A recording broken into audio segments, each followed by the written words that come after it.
ఇక ఏపీ అసెంబ్లీలో ఇటు ఆర్థిక మంత్రి పయ్యావుల కేశవ్ మాట్లాడుతున్నారు. లైవ్ చూద్దాం. దాంతో ప్రాజెక్టులన్నీ ఆగిపోతే ఇవాళ చంద్రబాబు నాయుడు గారు మళ్ళీ వాటన్నింటితోనూ నెగోషియేషన్ స్టార్ట్ చేయించాడు అధ్యక్ష. ప్రతి ఒక్క బ్యాంకుతోనూ ప్రతి ఒక్క సంస్థతోనూ కూడా రీనెగోషియేషన్ స్టార్ట్ అయింది అధ్యక్ష. వాళ్ళందరూ కూడా ఇవాళ సానుకూలంగా ఉన్నారు అనేటువంటిది కూడా గర్వంగా చెప్తున్నాం అధ్యక్ష. అగైన్ మళ్ళీ కూడా that is because of only brand Chandrababu అధ్యక్ష.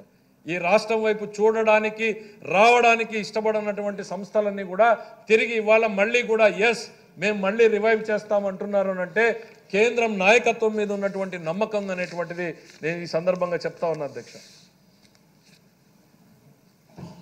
ఎక్కువ వడ్డీలు అయిపోయినాయి, బ్యాంకులతో రీనెగోషియేషన్ స్టార్టింగ్ అయిపోయింది, శాసకీయ అయిపోయింది, ఎక్స్టర్నల్ ఎయిడెడ్ ప్రాజెక్టులు అయిపోయినాయి. ఇక కేంద్రం నుంచి రెగ్యులర్గా వచ్చేటువంటి పథకాలు అధ్యక్ష, అనేక పథకాలు ఉన్నాయి అధ్యక్ష. దాదాపు 150 పథకాలు ఉంటే కీలకంగా మనం ఒక 100 పథకాలని చేస్తూ ఉంటే అధ్యక్ష 95 కేంద్ర ప్రభుత్వ పథకాలను ఆపేశారు అధ్యక్ష. 1 కాదు 2 కాదు అధ్యక్ష, 95. మొన్నటిదాకా 94 అనుకున్నాం, ఇంకోటి కూడా ఆపేశారు అధ్యక్ష. వీటిల్లో 60-40 అధ్యక్ష. 60% కేంద్రం ఇస్తే 40% మనం ఇవ్వాలి అధ్యక్ష. 95 పథకాలను ఆపేశారు అధ్యక్ష.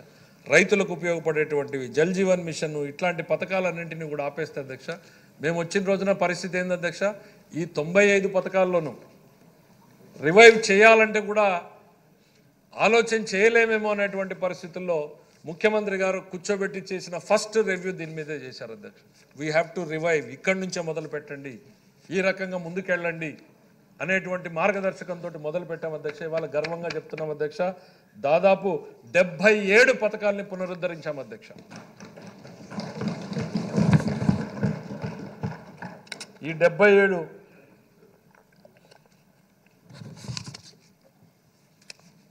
ఇది ఎంత కష్టమైందంటే అధ్యక్ష, 60-40 అంటే మేము ఏదో 40% కట్టి రివైవ్ చేయలేదు అధ్యక్ష. ఆ వచ్చినటువంటి 60% నిధుల్ని వాళ్ళు వాడేశారు, కట్టాల్సినటువంటి 40% కట్టలేదు.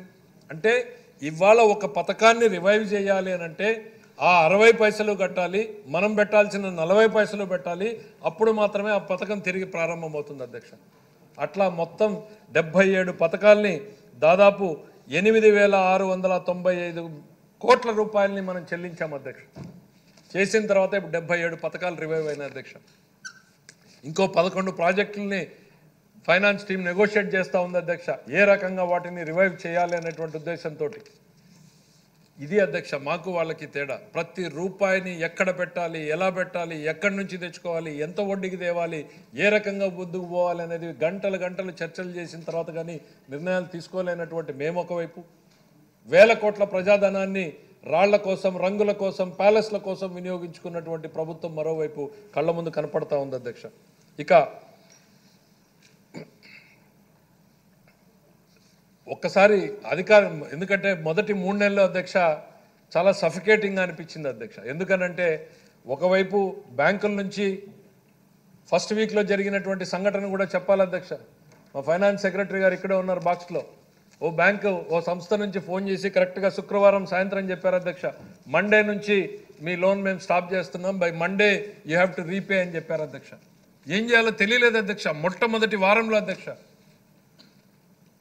దాని తర్వాత ఏం చేయాలని ఎమర్జెన్సీ మీటింగ్ పెట్టుకుని ముఖ్యమంత్రి గారు గైడెన్స్ తీసుకుని వాళ్ళందరినీ ఇన్వాల్వ్ చేసిన తర్వాత కొన్ని చెప్పలేకపోతున్నాం అధ్యక్ష. జరిగినటువంటి సంఘటనల్ని పెట్టిన తర్వాత మళ్ళీ మేము దాన్ని ఎట్లా రోల్ ఓవర్ చేసుకోగలిగాం, ఎట్లా అధిగమించగలం అంటే ఫస్ట్ ఆ 2-3 సంఘటనలు చూసిన తర్వాత గత ప్రభుత్వంలో శుక్రవారం అంటే ఏ కేసు వస్తుందో, ఏ పోలీసు వస్తాడో ఇంటికి, ఏ కేసులు మా మీద పెడతారో అనేటువంటి ఆలోచనలు ఉంటే ప్రభుత్వంలోకి వచ్చిన తర్వాత శుక్రవారం అంటే ఏ బ్యాంకు నుంచి ఫోన్ వస్తుందో, సోమవారానికి ఏం చెల్లించాలో, సోమవారానికి ఏం రెన్యువల్ నోటీసులు ఉన్నాయి, టేబుల్ కూడా లేదు అధ్యక్ష.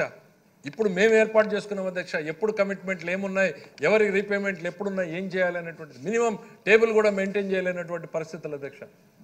అలాంటి పరిస్థితుల్లో చాలా సఫికేటింగ్ అనిపిస్తే ఇప్పుడు కాస్త కేంద్రం ఇచ్చినటువంటి సపోర్ట్ తోటి, చంద్రబాబు నాయుడు గారి మార్గదర్శకంతో ఊపిరి తీసుకోగలుగుతోంది ఈ రాష్ట్ర ఆర్థిక పరిస్థితి అనేటువంటిది సరిగ్గా చెప్పదలుచుకుంటున్నాను అధ్యక్ష. ఇలాంటి పరిస్థితులు ఉంటాయి అధ్యక్ష. ఇన్ని కష్టాల్లో కూడా మేము సంపదని సృష్టిస్తూ దానికోసం ప్రణాళికలు రూపొందిస్తూ సంక్షేమానికి అద్భుతమైన కేటాయింపులు చేసుకున్నాం అధ్యక్ష.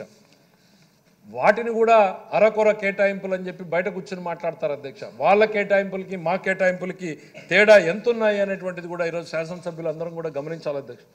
ఇవాళ ప్రతి నెల కూడా మనం ప్రతి ఇంటింటికి వెళ్ళి పెన్షన్లు పంచుతా ఉన్నాం. అవి గతంలో 200 రూపాయలు ఉంటే